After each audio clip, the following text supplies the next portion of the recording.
Et salut à tous, bienvenue, ravi de vous retrouver. Avanti Nissa, Avanti, j'ai envie de dire galette saucisse, pas du tout, Salmaïek, pas du tout, mais Avanti, nul, match nul, 1-1 entre l'OGC Nice et le Stade Rennais. Et pour en parler aujourd'hui avec moi, il y a Sky. Salut Sky.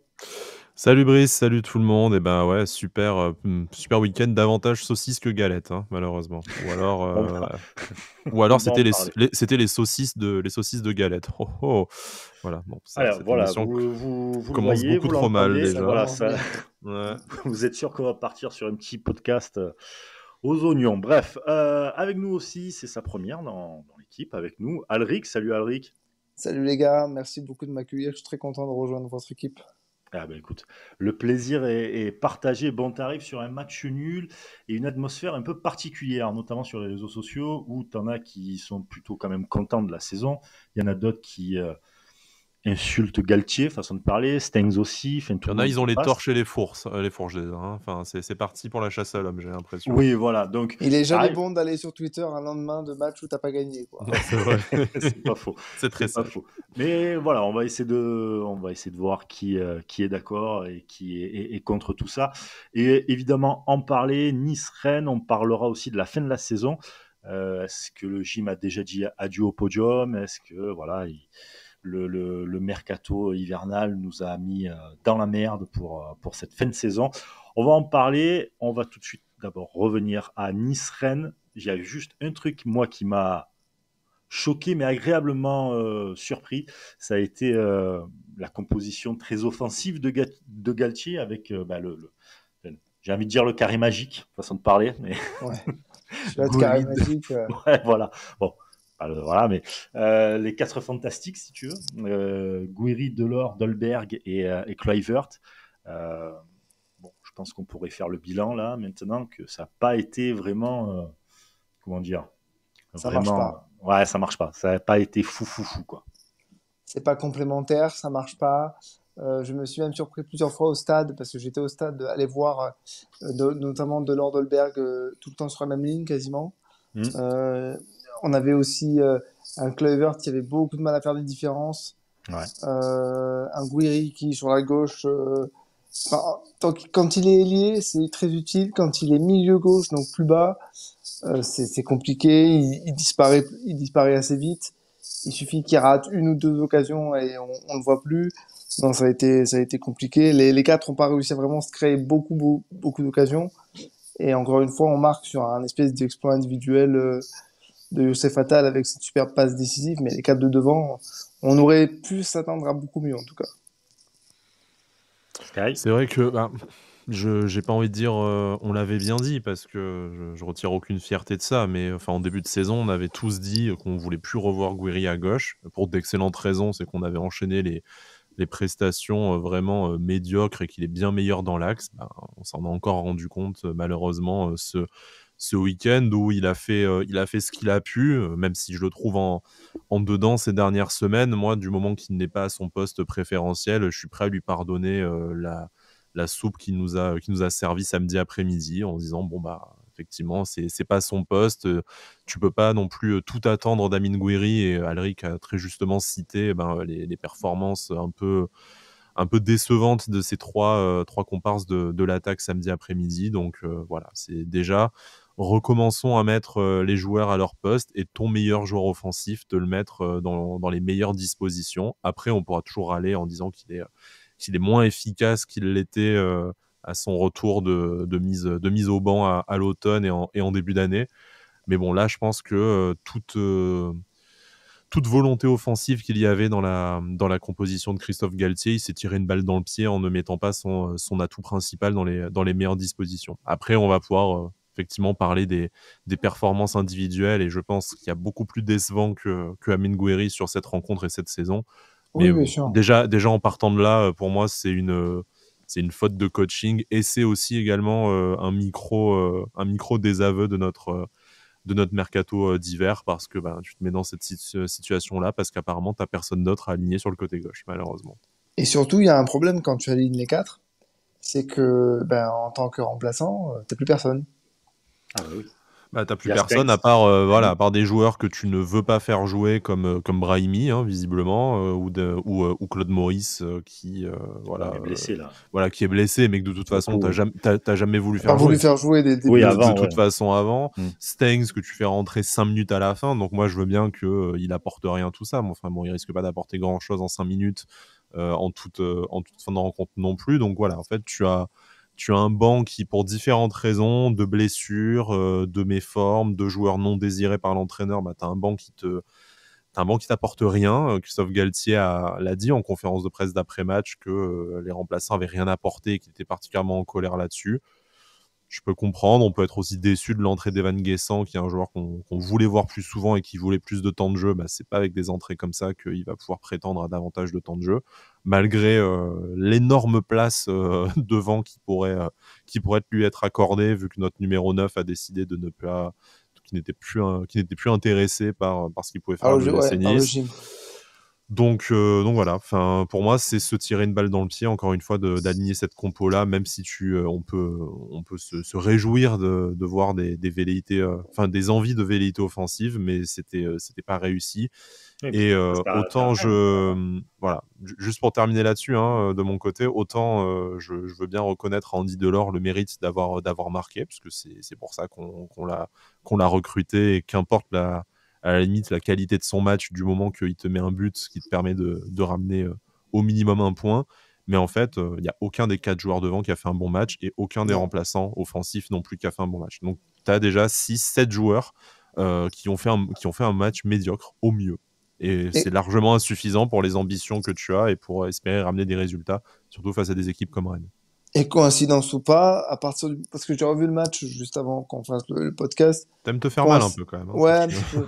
Coïncidence ou pas, à partir du moment où Galtier fait ses changements, beaucoup plus défensifs, on est totalement éteint. Et pendant le dernier quart d'heure, les dernières 20 minutes, ça coïncide avec un changement tactique du côté rennais que j'ai il pas remarqué du stade, mais passe en 4-4-2 les Rennais. Et ouais. Mais j'étais avec les amis de Roazoncast hier en podcast qui m'ont dit qu'effectivement de leur côté ils n'avaient pas tant vu les changements opérés par Galtier, mais plutôt le changement tactique de leur côté. Donc bon, après les deux ont probablement leur influence, mais en tout cas ça prouve bien que Christophe Galtier il a peut-être aussi perdu un peu la bataille tactique face à Pep Genesio, que ce soit avec son 11 de départ ou ses changements dans la dernière demi-heure, où du coup c'est Rennes qui a pris l'ascendant. Galtier il est vraiment dans le mou en ce moment. Alors c'est pas un mauvais entraîneur comme j'ai pu lire non, un peu partout, quoi, loin de là. On ne jette pas tout, on ne remet pas tout en cause si on dit qu'on se rate sur un match, hein, bien sûr. Voilà, là ça fait quand même 2, 3, 4 matchs d'affilée où quand même tu vois quand même c'est comment dire, c'est limite. C'est limite. Ça veut pas dire qu'il est mauvais ou quoi que ce soit. C'est juste qu'à un moment donné, je pense qu'il est un peu limité quand il a en face de lui une équipe qui abdique pas, comme ça pouvait être le cas, par exemple Marseille en Coupe de France ou par exemple Paris, etc. Donc tant qu'il n'a pas une équipe en face de lui qui abdique un peu, il reste toujours sur son même schéma, ce vieux 4-4-2 à plat, dégueulasse, sans pressing, sans rien, sans que dalle. Et en face de toi, tu as Rennes qui est une des plus belles équipes du championnat quand même. C'est ce que j'allais dire, c'est une équipe qui a joué jusqu'au bout. Hein. La meilleure attaque, tout simplement. Même si la première mi-temps est nulle à chier, mais c'était incroyable. Il n'y avait rien dans ce match. Il y a 2 actions, on va dire. Et paradoxalement, c'est peut-être la meilleure période qu'on ait faite, la première période. Alors que d'habitude, c'est plutôt en deuxième période qu'on se réserve. On a fait une bonne entame, mais après, on peut difficilement dire, c'est la moins pire des deux. Est-ce que tu préfères dit comme ça? C'était la moins pourrie des deux. C'est pas la meilleure et c'est pas la pire. Hein. Oui, voilà. Tu vois, quand je lis sur les réseaux que tout le monde s'enflamme un peu en disant tu fais match nul contre Rennes, qui est l'une des équipes qui est en bombe en ce moment, qui est 63 buts marqués, enfin 64 maintenant. 64, voilà, buts marqués. Et moi, je trouve sincèrement que, même s'il y en a beaucoup qui critiquent et tout, mais tu peux dire aussi merci à Benitez qui te sauve 2-3 buts. Oh oui, cette manchette là à la fin. Voilà. D'ailleurs, je l'ai revu hier et effectivement, il fait un putain d'arrêt. Ouais. Voilà. Il fait un sacré arrêt. Certes, sur le but de Terrier, oui, c'est Terrier. Ouais. Sur le but de Terrier, c'est vrai que bon. est un peu court.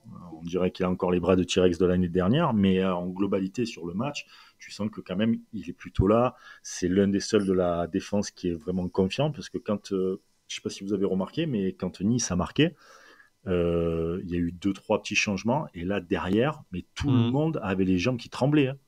Vraiment, Bah, j'ai trouvé Todibo en premier, ce qui est extrêmement Todibo en décevant premier, d'ailleurs. Mais bon, ça Donc, peut ça fait arriver une fois dans la saison quand même. évidemment, ça peut. Alors, c'est con que quand ça arrive, c'est-à-dire, tu as la défaite contre Marseille, tu as 15 jours Oui. de trêve. Là, tu reviens, tu sais que c'est le sprint final pour la course à l'Europe, etc. Tu fais match nul. Oui, ça peut être comment dire, un peu chiant de voir ton équipe comme ça, sachant que tu sais que des gars comme Todibo, comme Kluivert peuvent t'apporter beaucoup plus que ça, surtout face à des équipes comme Rennes, tu vois. Donc c'est plus ça qui choque, mais après tout n'est pas. Mais je voudrais revenir sur ce que Tout n'est tu pas disais négatif. sur le score, la réaction des réseaux sociaux. Je pense que avant le match, on aurait été extrêmement nombreux à signer pour un partout, donc je pense pas que ce soit tant le oui, c'est la résultat physionomie du qui match, soit c'est la décevant. physionomie qui accentue le sentiment de frustration. Alors, je pense qu'il y a la physionomie, tu as raison, parce que tu fais un peu le plus dur en ouvrant le score. Rennes n'avait jamais réussi à éviter la défaite après avoir été mené au score cette saison, donc on met encore fin à une série de la loose bien malgré nous. Tu vois, tu es la meilleure défense, donc tu te dis que quand tu ouvres le score, normalement, tu dois être en capacité de tenir le score. Sauf que là, tu trembles. Je lisais chez Nice Matin, du coup dans l'édition d'aujourd'hui, qu'ils ont interrogé un des titulaires de l'équipe sans le nommer, qui dit j'ai halluciné comme on s'est mis à douter, à trembler tout de suite après le but. Parce que c'est à domicile en plus. Voilà, à domicile en plus. Après, Rennes était mieux et a bien joué le coup. Il faut quand même leur reconnaître ça. Et ils auraient même pu l'emporter, je pense, sur la physionomie juste de la fin de rencontre. Mais même avant qu'on marque, hein, ils ont une énorme occasion. Le poteau, miracle, là, du coup, effectivement, assez miraculeux. Mais je pense qu'il est décevant, en réalité, au-delà du résultat. Alric, tu le disais très justement, la physionomie. Il y a le classement, forcément, mais on y reviendra peut-être en deuxième partie d'émission. Et il y a surtout, en fait, le contenu. Il y a ce contenu-là où on a vraiment toutes les peines du monde à produire quelque chose offensivement, à marquer, même si là, sur ce match-là, on a marqué. Mais je le disais dans les dernières émissions, j'essayais d'amener le débat sur est-ce que c'est pas inquiétant ces difficultés dans l'animation offensive, cette difficulté à marquer. Là, même si on sort de 2 rencontres où on marque, en fait, tu sens que si tu te contentes de marquer un but maximum par match, tu vas rester avec ta moyenne de points pourrie et tu vas petit à petit être déclassé. Là, aujourd'hui, c'est le podium qui nous distance, même si rien n'est fait. Oui, mais en fait, quand tu regardes moi, je commence à regarder derrière aussi, parce que tu deviens... maintenant, tu es aussi près de la deuxième place que des places non européennes quand même. Donc, est-ce que finalement, c'est pas plus mal pour Nice ? C'est-à-dire que finalement, est-ce que cette situation-là ne va pas les mettre finalement en réaction ? Parce que t'es ni placé ni distancé. C'est-à-dire que tu es dans l'espèce de ventre mou. Tu es à 2 points du podium, donc tu n'es pas totalement distancé. Mais tu n'es pas placé non plus. C'est-à-dire que tu es là en train de te dire, voilà, et tu as en plus de ça une accumulation de matchs qui vont être méga importants. Mais est-ce que finalement, à Nice, pour cette fin de saison, il te fallait mieux pas avoir ce genre de truc-là ? C'est-à-dire, tu te fais un peu mal. En plus de ça, ça te prépare aussi pour la Coupe de France. Tu peux le voir comme ça aussi, tu vois. C'est à double tranchant. C'est à double tranchant. Je pense c'est là où tu peux voir aussi ton équipe. Moi, je pense qu'il vaut mieux être devant. Ouais. Oui, mais quand tu es devant, tu le fais pas, le taf. C'est-à-dire que Nice, tout comme Marseille, cela dit, sauf là, mais Nice et Marseille ont été régulièrement deuxième, troisième. Et Rennes aussi, on va dire. Effectivement. Ouais, Rennes, là, ces derniers temps, qui revient bien, mais sinon, vraiment, la première partie, c'était plus ça. Jamais personne voulait se prendre cette deuxième place. À un moment donné, tu perds des matchs facilement. Je parle pas de Rennes et je parle pas de Marseille, mais je parle évidemment de Clermont, de Metz, etc. et tout. Finalement, c'est toi qui te mets tout seul dans la merde, et tu l'as pas voulu, cette deuxième place, et te conforter dedans. Donc, ouais, mais je suis inquiet par rapport à la dynamique de points. Et tu vois, ça serait que tu te dis, t'as pris 1 point sur 6 face à tes 2 concurrents pour le podium. C'est une mauvaise opération, mais tu n'es effectivement qu'à 2 points de la 3e place, comme le rappelle Alric. Tu as un calendrier supposément plus facile, même si... Par rapport à tous les opposants directs, oui. Normalement, oui, mais plus simple. Mais après, vu que tu as paumé des points à la maison face à tous les cadavres du championnat, est-ce que finalement d'affronter des petites équipes, c'est vraiment mieux ? Tu vois, affronter des grosses équipes, tu prends qu'1 point sur 6. Affronter des petites équipes, tu vas dire, on va les relancer dans la course au maintien. Donc en fait, tu sais pas très bien. Là, maintenant, les points, il faut de toute façon les prendre, quel que soit le statut de ton équipe en face. T'as perdu des points sur des confrontations directes qui valent quand même un peu plus cher. Mais bon, tu auras l'occasion peut-être de récupérer ton retard pendant que tes concurrents se taperont entre eux. S'il y a beaucoup de matchs nuls, ça serait éventuellement arrangeant. Mais moi, je suis vraiment inquiet de la série sur laquelle on est là actuellement, parce on ne gagne plus ou plus beaucoup. Tu es certes pas à la ramasse par rapport à tes ambitions européennes, mais je vous rappelle le matelas qu'on avait à la trêve. Hein. On avait quoi? On avait 10-12 points d'avance sur les places non européennes. Maintenant, t'es plus qu'à 6 4 points. points, à 4 points d'avance même. 4 points, ouais. Depuis, Tu vois. encore une fois, tu perds contre Clermont, tu perds Mmh. contre Metz, tu fais. Oui, mais du coup, on parle de calendrier facile, mais justement, enfin, est-ce que du coup, si tu as perdu à la maison face à Clermont, ça va être quoi ton déplacement à Monaco?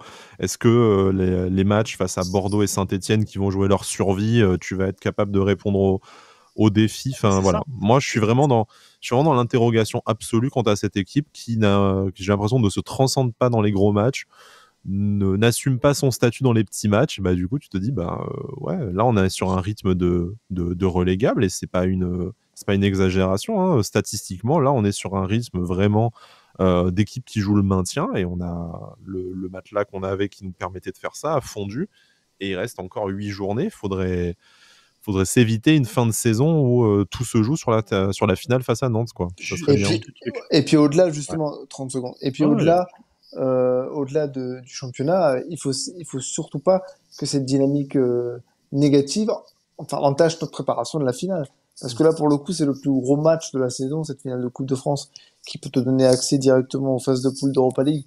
Et on va pas se mentir, même si la Ligue des Champions, ça nous ferait tous rêver, on n'est pas prêt pour ça. Et ce serait peut-être trop Pour un gros bien pour de être. rester sur Ouais, l'Europa League, effectivement. ce serait un mal pour un bien de récupérer uniquement l'Europa League, mais surtout un trophée. Il Oui. faut pas que cette mauvaise dynamique entache la préparation de la finale, parce que tu peux tout perdre très vite en cette fin de championnat. Juste un truc, je veux revenir. Comment il est arrivé le premier but, enfin d'ailleurs le seul but de l'OGC Nice contre Rennes? Ah bah, il est arrivé quand Youssef Attal a décidé qu'en fait, il avait le droit de jouer au ballon. Qu'il a commencé à faire Ouais. des différences. Voilà, la percussion, il a amené du mouvement, il a amené aussi Il a une essayé espèce de en première pressing mi-temps, mais il haut. n'a pas réussi à passer une seule fois. Voilà, mais il a essayé. Quand Nice joue comme ça, on l'a vu contre Marseille, contre Paris, contre même Bordeaux en début de saison, etc. Quand Nice joue en percussion, joue avec du mouvement, ils sont quasiment inarrêtables. C'est-à-dire que chaque ballon va quasiment au fond. Clairement. Clairement. S'ils jouent comme ça, putain, tu te rends compte que tu es dans un temps un peu mou pour toi et tu arrives à marquer ce but-là qui est, je Alors trouve, non, quand même magnifique. on était dans un temps fort quand on marque ce but-là. On avait au moins bien 5 minutes où on monopolisait un peu le ballon et Ouais, on mais était en train de c'était pousser, quoi. stérile, c'était stérile, t'avais Oui, rien. C'est-à-dire, oui. t'es pas là en train de mettre, en train Ah non, on n'a pas eu d'assiéger beaucoup d'occasions, hein. voilà.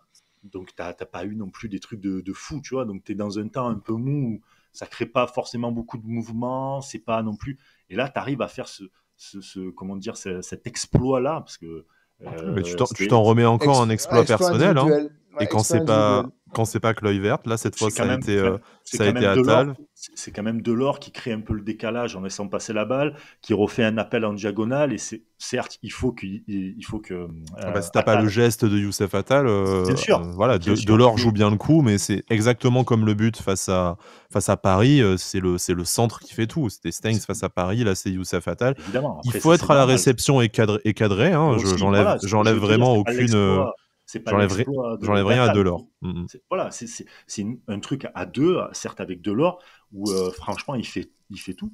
Quand tu mets du mouvement, Nice est quasiment intestable là-dessus. Dès Mm. qu'il y a du mouvement, tu peux quasiment pas les arrêter, les Niçois. Et Dieu sait Vraiment. qu'il n'y en a pas eu beaucoup du mouvement parce que Et voilà, et il n'y en a pas eu beaucoup. Quand tu joues, et ça, je veux dire, c'est le b.a.-ba, quand tu joues où il n'y a pas de mouvement, où ça se passe un peu la balle, mais il n'y a pas de solution, il n'y a pas de mecs qui font de dépassement de fonction en disant, mais c'est pas grave, tu sais quoi, je vais y aller, je vais dédoubler, oui, forcément, tu vas rester dans ton côté, tu vas pas marquer, tu vas être cool et tu vas te faire ton petit vieux match nul pourri, tu vois, voilà, c'est ça.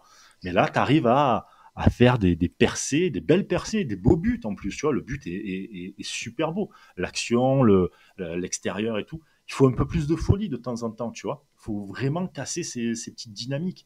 Et je trouve que là, sur ce coup-là, Galtier n'arrive pas à faire transcender un peu ses joueurs comme ça. Non, Je mais trouve ces derniers mois, ces Galtier derniers n'arrive jours, pas à faire, ces derniers matchs. à faire jouer son attaque ensemble, hein. Enfin, on s'est dit toute la Complètement. saison, on En s'en même est un peu temps, remis on s'en est beaucoup remis à des exploits personnels, que ce soit de Gouiri ou de Gouiri ou de Kluivert, mais tu peux pas dire que tu as eu dans la saison un moment donné où tu as eu l'impression d'avoir une attaque bien huilée avec des joueurs qui savaient exactement à quel poste ils devaient jouer, avec qui, et sur plusieurs matchs d'affilée. À chaque fois, on a bricolé. La hiérarchie, déjà, peut-être que ce match-là met fin définitivement à la hiérarchie en attaque d'ailleurs, mais la oui. hiérarchie, elle a toujours été brouillée et c'est jamais par les performances qu'elle a été rebattue, c'est toujours par les ignobles prestations de chacun des joueurs les uns après les autres, que du coup on Ouais. s'est dit Ah bon, bah, bah, Dolberg, il joue pas on va sa carte, relancer l'autre. Anna. Bah, ouais, mais Là-dessus, enfin, il tu joue pas sa carte. vois, Dolberg, il est revenu dans le 11 parce que Delors a été dégueulasse. Et maintenant que Delors recommence à planter des buts sans être exceptionnel, et ben, on va se dire que Dolberg n'a pas sa place. Et, Non, mais là, enfin, Dolberg, non, mais là, et Dolberg, la c'est hiérarchie a fini, toujours hein. été ça. Là, Dolberg, malheureusement, enfin, même moi, ça me fait énormément de peine et de mal de le dire parce que j'adore ce joueur. Ouais, Mais mais faut le débrancher là. je le voyais au stade.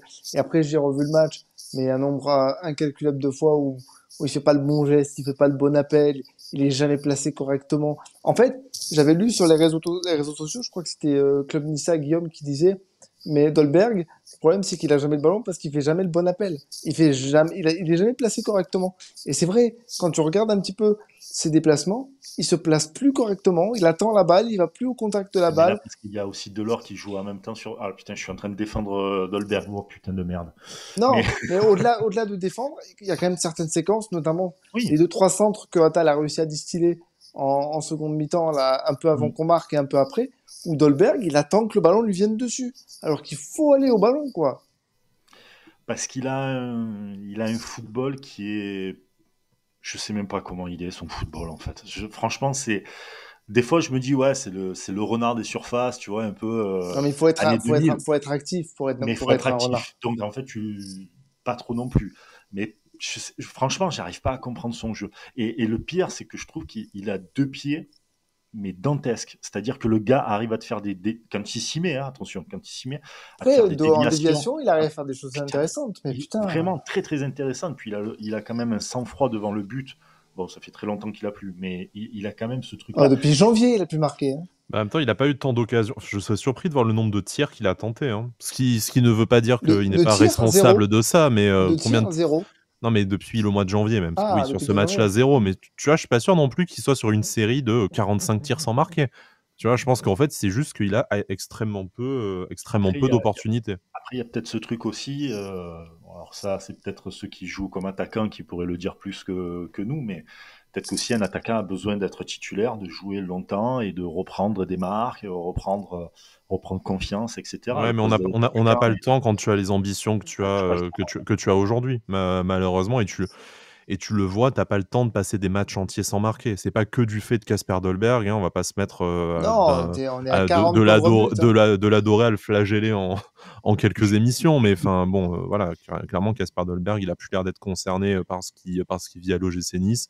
Là, la trêve internationale dans laquelle il s'est montré remuant et actif avec le Danemark, ça fait vraiment effet miroir de voir en sélection et à Nice la différence de comportement. Donc sûrement que le jeu du Danemark lui s'y est mieux, mais voilà, on a compris que de toute façon, si c'était pour jouer comme ça, dans un système de jeu qui ne lui convient pas, dans une façon de jouer qui ne lui convient pas, ben, on aurait dû mettre fin à cette aventure l'été dernier. Donc, bien sûr qu'on ne voulait pas qu'il parte à ce moment-là, et je ne reproche à personne d'avoir tenté le De coup, santé, tout Surtout ça. pas, Donc, non. mais Surtout pas. rétrospectivement, tu te dis, mais quel gâchis, et c'était sûr que quand tu t'en remets aux exploits individuels et à des joueurs, à de l'élimination 1 contre 1 par Kluivert, par Attal, par Gouiri, et ben en fait, voilà, Kasper Dolberg n'avait pas trop sa place dans ce jeu-là. Et Moi, j'ai toujours été pour que. dommage qu'il n'ait pas pu s'y adapter, dommage qu'on n'ait pas pu s'adapter à lui. Ça laissera en tout cas à son départ d'immenses regrets, et malheureusement peut-être même un peu plus de négatifs que de positifs, ce qui est vraiment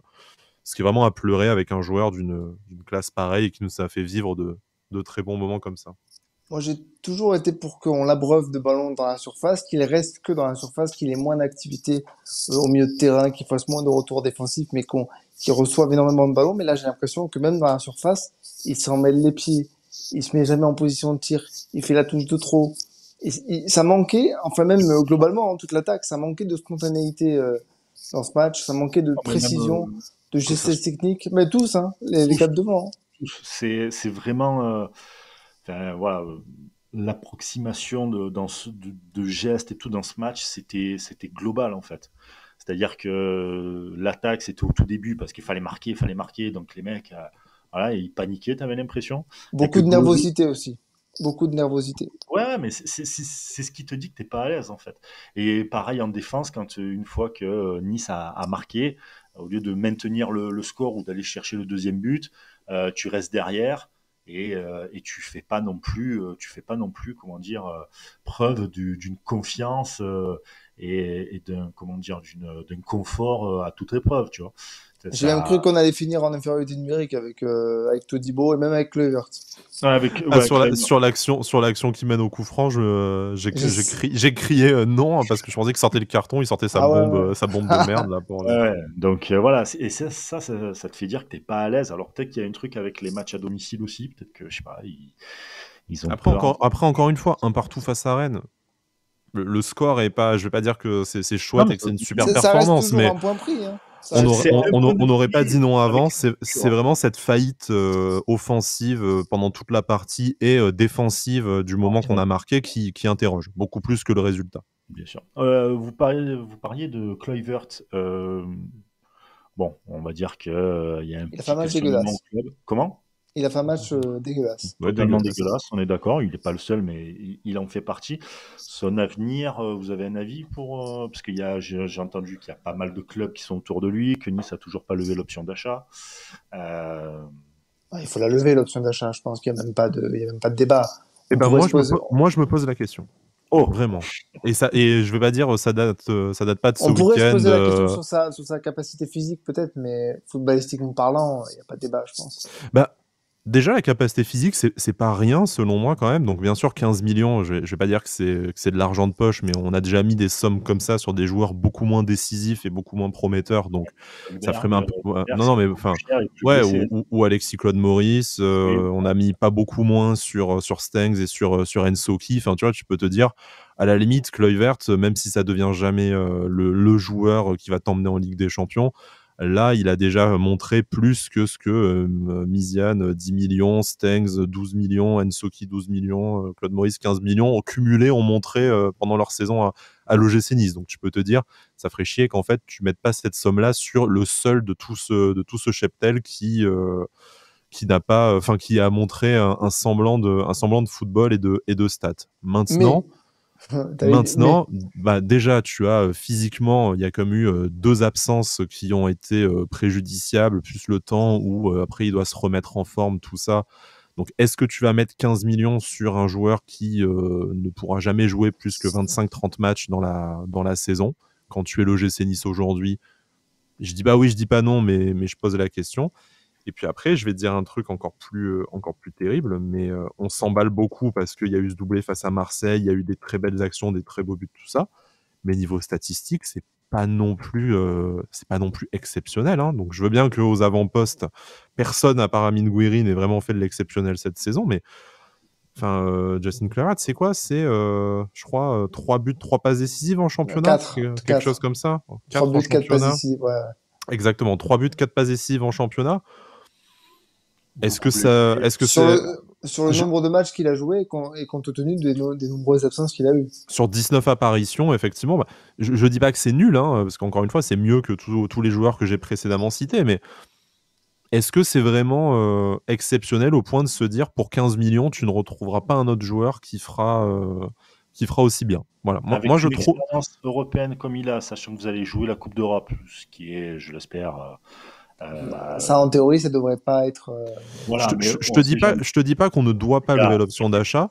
Je te dis juste que je comprends que le club se pose la question jusqu'au bout de la saison, déjà parce que il y a aucun intérêt à lever l'option d'achat maintenant début avril plutôt que fin mai. et puis surtout en fonction de la Coupe d'Europe que tu as l'année prochaine, parce que pareil, si tu joues que la Conference League, scénario catastrophe, est-ce que tu lâches 15 millions sur Justin Kluivert? Si tu joues la Ligue des Champions, bah bien sûr, ça devient de l'argent de poche. Au pire, tu recrutes même un autre ailier avec ta prime de qualification, et puis ça sera très bien.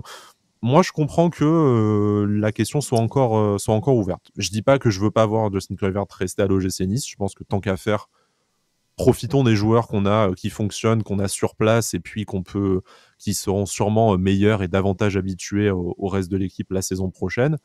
Et à l'entraîneur. Et à l'entraîneur, évidemment. Mais pour moi, c'est pas si évident que ça non plus. C'était Fournier qui disait qu'il devait avoir au moins 10 passes décisives ou un truc comme ça. Il y a quelqu'un qui a dit récemment que Kluivert, c'était un joueur qui devait terminer avec au moins 10 passes décisives. C'est ça. Là, ça va être compliqué. Hein. On le souhaite, parce que ça voudrait dire probablement qu'on serait en Ligue des Champions. Mais il a été souvent blessé. Il y a une espèce de schmilblick avec le numéro 9. Un coup c'est Dolberg, un coup c'est Delors, etc. En fait, il n'a jamais pu avoir d'automatisme, mis à part avec Dolberg qui connaît bien. Tu prends n'importe quel club aujourd'hui en Ligue 1, ils ont presque pas ce problème, j'ai envie de dire, de riche. Tu as plusieurs attaquants. Voilà, tu as quand même un attaquant avec des ailiers, et puis après s'il est blessé ou quoi, voilà, tu le changes. Mais là, jamais le même latéral derrière lui, jamais le même ailier de l'autre côté non plus. Jamais le même numéro 9 quasiment. Jamais la même équipe finalement. C'est ça. J'ai l'impression d'être l'avocat du diable sur tout là, mais non, mais enfin vraiment, moi c'est pas une critique pour Justin Kluivert. J'ai juste que du point de vue du club qui essaie de se détacher au maximum de l'affect, c'est pas. Moi, je trouve qu'il n'a pas donné toutes les garanties aujourd'hui pour qu'on signe le chèque les yeux fermés. Je te dis pas que ce serait un mauvais choix de lever l'option d'achat. Moi, je suis plutôt pour. Mais à la fois, le club peut aussi dire on pense trouver mieux pour la même somme. Après, il ne faudra pas se rater. Voilà, à ce prix-là, à cet âge-là, avec la même expérience. Quand tu vois ton mercato d'hiver. Voilà, alors ça, on va y revenir volontiers sur le mercato d'hiver, mais après, tu n'as pas intérêt à te louper, parce que si jamais tu fais la fine bouche en disant que Kluivert n'a pas fait tout ce qu'il fallait pour lever l'option d'achat, putain, le mec qu'on va prendre pour remplacer, il va avoir une sacrée pression. T'as vraiment, vraiment pas intérêt à te louper. Hein. Et je te le dis, mis à part peut-être en Ukraine, Russie, où il y a peut-être encore quelques coups à jouer, t'as pas à ce prix-là, avec cette expérience-là et tout, il n'y a pas grand monde. Il n'y a vraiment pas grand monde. Donc, moi, je trouve que c'est un peu une aberration. C'est pour ça que je serais plutôt pour. Mais après, je pourrais comprendre que le club veuille tenter de faire mieux. Bon courage pour faire mieux. Mais après, il a quand même montré des choses qui font dire que le football et ce dont on a besoin, il l'a dans ses pieds. Oui. Il est percutant, il joue physique, même s'il n'a pas le physique. Il n'y a qu'à voir son quart d'heure de rentrée quand on a joué contre Marseille, où il a changé le visage de l'attaque, quoi, par exemple. Je vous propose de changer de sujet, parce que madame commence à me menacer là, par un texto interposé, parce qu'elle m'entend dire du mal de Kluivert. Donc, bon, s'il vous plaît, je ne voudrais pas dormir sur le canapé ce soir. Changeons de sujet. On va t'aider. On parlait donc de la fin de saison, savoir s'il allait signer ou pas, s'ils allaient lever l'option d'achat. Est-ce que pour vous, le gym a dit adieu au podium pour cette fin de saison? Au podium, non. Mathématiquement, tu es encore à 2 points. Il te reste 8 matchs. Tu vas recevoir 4 fois des équipes qui sont à ta portée. Tant que c'est pas joué, c'est pas fini. Ouais, voilà. Tant que mathématiquement, pardon, c'est pas fait, on peut toujours y rêver. Maintenant, il faudrait vraiment sacrément infléchir la dynamique négative dans laquelle on est depuis, pas depuis 3 matchs, mais depuis la fin du mois de janvier. Là, ça fait quand même bien 2 mois qu'on est dans le dur. Est-ce qu'on va être capable de revenir là-dessus dans les toutes prochaines semaines, parce qu'on n'a pas non plus beaucoup de marge de manœuvre encore. Il y a un déplacement à Lens là, qui nous attend, qui, même s'ils sont décrochés au classement, parce qu'ils sont 7 points derrière nous. Qui enchaînent les défaites en ce moment. Enfin, mais c'est... mais chiant à jouer quand même. Hein. Ouais, même s'il y a les défaites, chiant à jouer quand même. Voilà, je suis vachement plus optimiste pour la réception de Lorient que pour le déplacement à Bollaert, quoi, tu vois. Mais bon, on serait bien inspiré de gagner à Lens, et dans ce cas-là, peut-être qu'on se dirait, 4 points face à Rennes et Lens, on aurait signé avant et on recommencerait peut-être à espérer ça. Et voilà, le but, c'est vraiment de rester au contact le plus longtemps possible pour qu'après, dans les dernières journées où il va y avoir embrouille entre Rennes, Strasbourg, Marseille, tout ça, on puisse se faufiler par un petit trou de souris et vraiment éviter de se faire peur, parce que je pense que dès qu'on va commencer à se refaire manger par les équipes derrière, si malheureusement il y a Monaco, Lille ou Lyon qui arrivent à remonter, Monaco d'ailleurs qu'on affronte dans 3 semaines, dans 2 semaines même, pardon.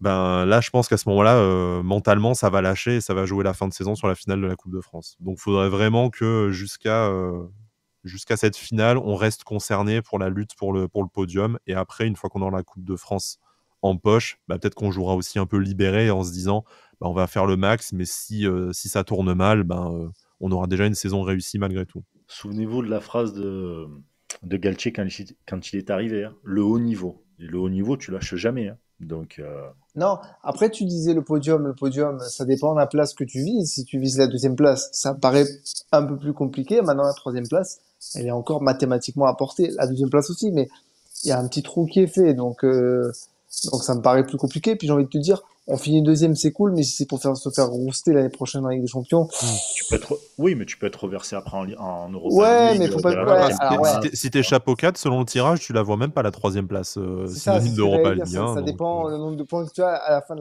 la campagne de groupe, tu vois, parce que bon. Ouais. Après avoir, mais bon. Je préférais poser la question, on ne sait jamais, hein, parce que de tout ce que j'ai vu sur les réseaux sociaux, c'était. Je pense que tu as un avis différent par supporter.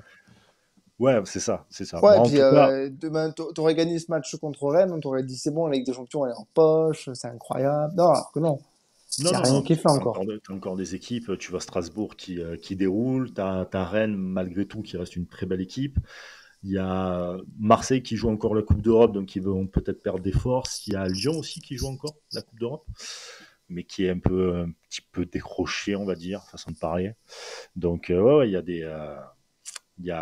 Moi, je pense que c'est mieux pour Nice d'être dans cette configuration-là maintenant, sachant que. Faut que ça pique leur orgueil un petit peu. Faut Que les hommes soient piqués. Il faut que tout le monde soit concerné et concentré parce que là, tous les matchs que tu vas faire, il faut se dire un truc, c'est que tous ces matchs-là, c'est tout simplement en tout et pour tout pour la Coupe de France. C'est ton meilleur ticket pour aller en Coupe C'est la d'Europe. préparation pour la Coupe de France. C'est la préparation. Et une fois que tu as gagné la Coupe de France, tu continues parce que mieux tu es au classement, mieux c'est pour toi et même pour les joueurs, pour négocier après, plus tard, l'arrivée de nouveaux joueurs, etc. Et tout, c'est toujours mieux de te dire que tu es quatrième plutôt que sixième, par exemple. Tu vois, c'est toujours mieux. Et selon la Coupe en plus, non. Parce que si tu gagnes la Coupe de France, la Coupe, tu t'en fous. C'est l'Europa League. Directement l'Europa League, ouais, voilà. Direct. Qui serait un bon ticket d'entrée pour la Coupe d'Europe, quoi qu'il en soit. Actuellement, c'est ta meilleure chance. C'est ta meilleure chance. C'est-à-dire un match, Coupe d'Europe. Tu as déjà fait le plus dur. Il te reste un match. Et donc, tous ces matchs-là que tu vas faire, il faut que tout le monde soit concerné et concentré. Voilà. C'est tout. Ouais. Et il va falloir faire rentrer aussi pas mal de monde, des Brahimi, faire rentrer. Qui a disparu, Brahimi, il a un peu disparu, je trouve. Qui a disparu, des Lotomba. Tout le monde doit être concerné et concentré pour arriver à cet objectif-là. Des Dolberg. Dolberg, ouais, bon. Oui, aussi, c'est vrai. Mais... Non, mais j'ai fait exprès pour voir comment tu allais réagir. Mais après, ce qu'il y a aussi, c'est de voir aussi comment Galtier va réagir. Parce que Galtier, je trouve que ça fait quand même 3-4 matchs. J'ai l'impression, depuis encore une fois, le match contre Marseille, le 4-1, l'espèce de gifle là, qui a été mise à Marseille, depuis ce match-là, je trouve qu'il est plus trop clair dans ses changements, dans l'aspect tactique, dans même le côté leadership, tu vois. J'ai l'impression qu'il laisse un peu en autonomie l'équipe et que ça se casse un peu la gueule. C'est l'impression que j'ai en tout cas. Donc après, on va voir s'il va reprendre les rênes. Si je me permets 30 secondes, mais après, je me souviens un petit peu de son parcours à Lille. Il avait eu une saison première saison qui avait été très compliquée où il sauve le club de la relégation, du dépôt de bilan, de plein de choses. Après, il avait fait mieux et après encore mieux. Donc peut-être il faut pas oublier que c'est sa première saison, qu'on est peut-être ultra exigeant parce qu'en fait tous les résultats, tout est arrivé très très vite et on s'est dit mais incroyable. Alors qu'en fait c'est vraiment sa première saison. Il y a peut-être des choses qu'il a pas encore tout à fait réglées. Il affine petit à petit aussi son discours, même si on va pas lui trouver des excuses. Il y a des choses qu'il a bien fait, des choses qu'il a moins bien fait. je pense que c'est pas maintenant qu'il faut juger Galtier à l'OGC Nice parce que on aurait tout de suite signé au début de la saison si on avait dit tu finis 5e avec une finale de Coupe de France. Ah, mais j'en suis persuadé. Mais là, comme tu es dans le feu de l'action et que tu vois ce qu'il a pu te proposer, Complètement. ça serait bien qu'il se réveille un peu là parce que les changements qu'il a fait, la manière Ça a été toujours frileux, je vouloir pense. Même très si ça fait partie frileux de et sa toujours cette signature, mais manière de 4-4-2 à plat, sans pressing dégueulasse, là, tout mou, là. C'est... Mais Quand t'as pas des enfin, joueurs comme. Oui. mais vous découvrez, enfin, je me non, c'est répète ce à que chaque j'allais dire. émission, mais vous découvrez Christophe Galtier. Enfin, je veux dire, le 4-4-2, on savait qu'on allait en souper jusqu'à l'écœurement parce qu'il n'a pas d'autre Ouais, système ça, je sais. tactique. Mais Ce qui l'a justement, pas là, t'es empêché d'être coach champion mûr. de France par ailleurs, hein, mais bon, on savait Mm. qu'on allait forcer avec ça jusqu'au bout. Et puis, enfin, c'est forcément rigoureux. Tactiquement, c'est peut-être un peu plus limité que certains autres entraîneurs qu'on a pu avoir par le passé. Là, en plus, il n'a quand même pas ses adjoints portugais, notamment qu'il avait à Lille et qui, de son propre aveu, lui avaient énormément apporté tactiquement. Moi, je pense que Galtier, je dis pas qu'il est au max de ce qu'il peut faire parce qu'il y a d'autres causes à ce ralentissement de Oui, rythme oui, pour le GC Nice, mais pour moi, Galtier, il fait du Galtier. Il y a des fois où ça nous a rapporté des points et ça nous en a davantage rapporté que ce que ça nous en a coûté, pardon, ces derniers mois. Mais moi, je trouve que là, on a le meilleur et on a le pire de Christophe Galtier cette saison, là, en quelques semaines. Et en Et puis, plus de ça, ça arrive après un mercato d'hiver qu'on va peut-être regretter aussi longtemps que le mercato d'hiver 2017, dont on, dont on reparle encore 5 ans après avec ah ouais, les non, non, arrivées mais de là, Srarfi et Obasi. Pour moi, en fait, au final, on n'a pas fait un mercato d'hiver très différent non, mais d'il y a 5 ans. on te répétera encore que le mercato d'hiver, c'est compliqué, machin. Moi, je pense qu'il y a des choix qui auraient dû être faits en début de saison, tout début de saison, notamment, j'avais ce débat concernant Alexis Claude Maurice, je crois qu'on a trop tergiversé par rapport à ce qu'on allait faire par rapport à lui. Si Galtier n'en voulait pas, il aurait dû partir tout de suite et on aurait dû le remplacer tout de suite. Parce que là, le problème, c'est qu'on a trop attendu, on a pris une solution, on va dire, un peu de, je sais pas comment on peut qualifier ça, mais Brahimi, Ouais. c'est pas la meilleure solution que tu peux avoir, mais c'est Bah, peut-être c'était pas la déjà pire pas, du une tout. c'était déjà pas, opportunité sur c'était le pas long voulu, terme. et puis c'était pas voulu par ton entraîneur quand même, hein. Bon, on n'est Voilà, pas, donc, on n'est pas dupe, c'est le cas de la moitié des joueurs dans le recruté, hein. En général, c'est pas l'entraîneur qui décide de faire son équipe, hein. C'est le directeur sportif et l'entraîneur valide. Mais là, en l'occurrence, c'était pas du tout le profil voulu par Galtier. C'est assez juste ce que tu dis sur Claude Maurice, même si c'est lui qui a pas voulu partir du coup au final cet ah, mais hiver et ça, qui c'est doit son s'en choix, mais, il doit il s'en aurait, mordre les doigts, mais bon, ouais. en début de saison, tu décides que c'est Dacunia qui fait l'intérim, et ben du coup, qu'est-ce qui se passe? Bah, Dacunia, il part cet hiver. Donc il a eu raison, lui, du point de vue de sa carrière, mais toi, du coup, Mm. tu repars encore de zéro, alors que tu avais un joueur qui, certes, n'avait pas joué non plus 15 matchs, mais qui avait déjà montré quelques trucs, performé, qui était habitué au système Et Galtier s'il qui avait aurait montré joué. encore plus s'il avait joué, qui aurait montré encore plus s'il avait joué, s'il était resté chez nous d'Acuna, il aurait montré encore plus. Je suis persuadé de ça. Mm. Mais bon, cet hiver, tu décides de pas te renforcer au poste où tu as du mal, tu maintiens le statu quo, et ben, au bout d'un moment, ça pète, hein. Je dis pas que tous nos concurrents se sont renforcés, hein, mais tu Mais vois, Marseille qui s'est renforcé, ben, c'est les recrues du mercato d'hiver qui te dynamitent la fin de match face à nous. Lyon qui revient d'entre les morts parce qu'ils ont fait un super mercato d'hiver, bien aidé par une grosse vente, mais bon, je pense on ne manque pas de moyens non plus de notre côté. Et puis, il y a puis voilà. Ineos quand même derrière. Hein. Oui, voilà. Donc, je dis pas qu'il aurait fallu mettre 50 millions sur le mercato d'hiver, parce que ça aurait voulu dire qu'on se serait trompé sur le Sur le mercato casting d'été. de départ, ouais. Voilà. Mais je pense qu'il y avait de quoi apporter une ou deux recrues qui auraient insufflé quelque chose de nouveau, et peut-être qui aurait fait souffler quelques joueurs, que nous aurait rendu moins dépendants, en tout cas, de certaines individualités, et qui auraient peut-être pu apporter quelque chose dans des matchs clés comme ça, et de pas te retrouver dans la situation où en fait t'as plein de joueurs sur le banc mais t'en as tellement aucun qui est en confiance et aucun qui a le feu dans les jambes, bah, que tu peux les faire rentrer ou pas les faire rentrer, au final tu te demandes vraiment ce que c'est ton La intérêt. valeur ajoutée, quoi. Mm. Et dis-toi un Mais, truc, c'est que t'as ce discours-là, alors que ça ne joue pas la Coupe d'Europe. ouais. C'est-à-dire que la plupart des équipes essayent de se renforcer quand tu joues une Coupe d'Europe parce que tu as le championnat, tu as les coupes et tout à jouer. Là, à Nice, il y a 7 jours pour se préparer, tu vois, c'est... Et puis attention l'année prochaine, parce qu'avec la Coupe du Monde 2022 qui arrivera en Ouais, ça, décembre, voilà. le rythme en championnat va être beaucoup plus élevé. Si tu joues la Mm. Coupe d'Europe, ça va être encore pire. Non, mais là, je pense qu'ils vont recruter quand même cet été. Ça va Ouais, être bah, il vaut quasi mieux, sûr hein. et certain. Et juste pour revenir sur un truc sur Galtier, effectivement, et voilà, il y a tout ce que tu disais, Sky, mais il y a un côté qui, moi, m'a surpris, c'est que depuis quelques temps, je trouve qu'il n'arrive plus à fédérer et à donner son leadership. Tu vois, par exemple, ce que Nice a fait dès qu'ils se sont pris le but, c'est-à-dire un peu trembler des jambes dès qu'il y avait une attaque rennaise et tout ça.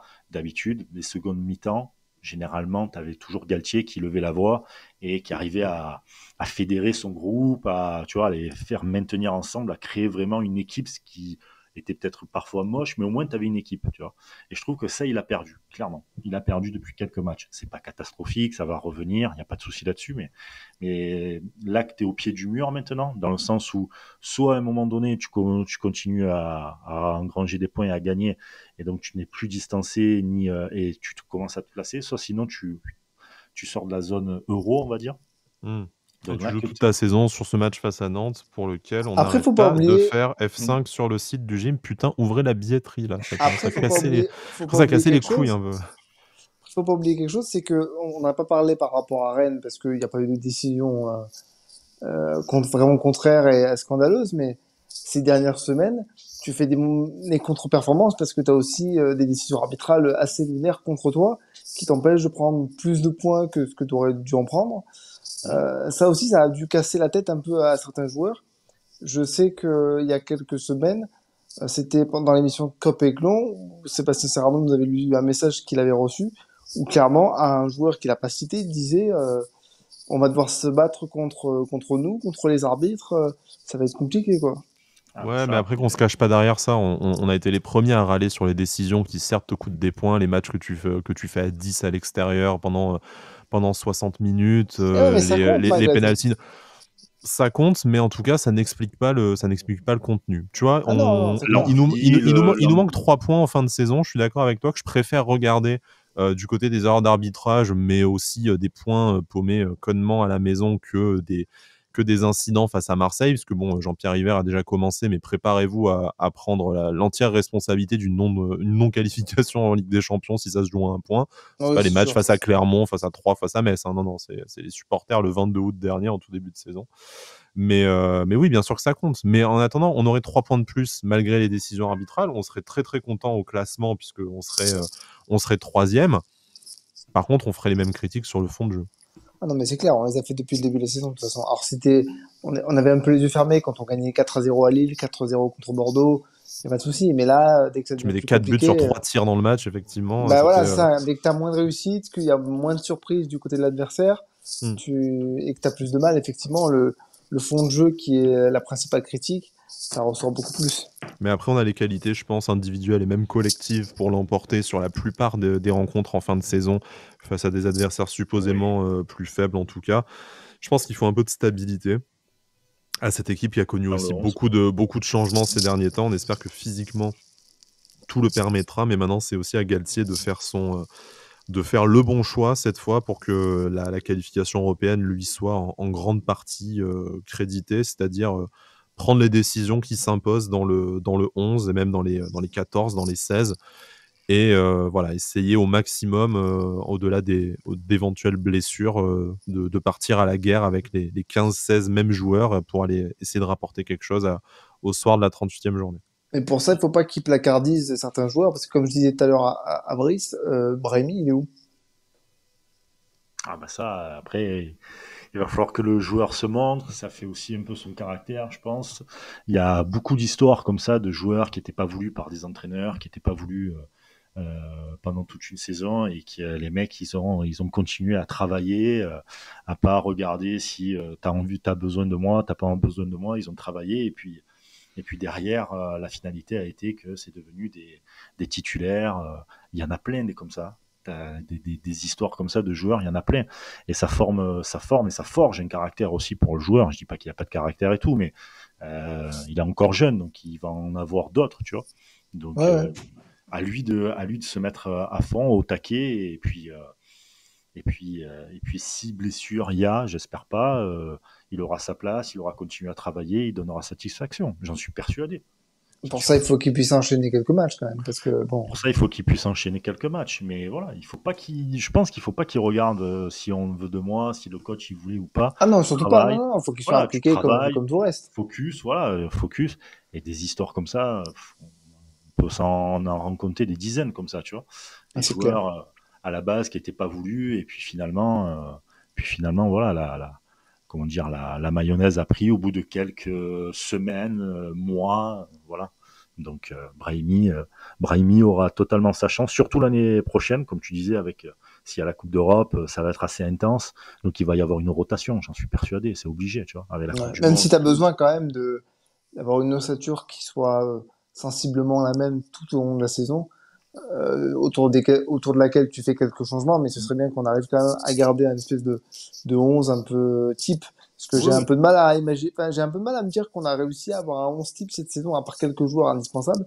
On n'a jamais vraiment eu la même équipe à chaque fois. La défense, hors blessure, tu as quasiment eu tout le temps pareil, Barre assez rapidement côté Ouais, mais gauche. au milieu de terrain, regarde, t'as souvent discuté entre Thuram, Rosario, Lemina, Schneiderlin, tu sais pas trop, des fois. Lemina Rosario a été un peu plus souvent, je trouve. Après, c'est vrai que Thuram, c'est compliqué de lui trouver sa place, etc. Parce qu'il y avait Rosario qui faisait son beau match, mais on va dire qu'il y avait une sorte de rotation. Moi, c'est plus vraiment l'attaque. Mais carrément. là, maintenant qu'ils sont, on va dire, plus ou moins au pied du mur, c'est-à-dire que là, tu es dans l'espèce de ventre mou de la course à l'Europe, c'est là maintenant que tu vas voir l'effectif. Les caractères. Les caractères et le leadership les décisions fortes de Galtier.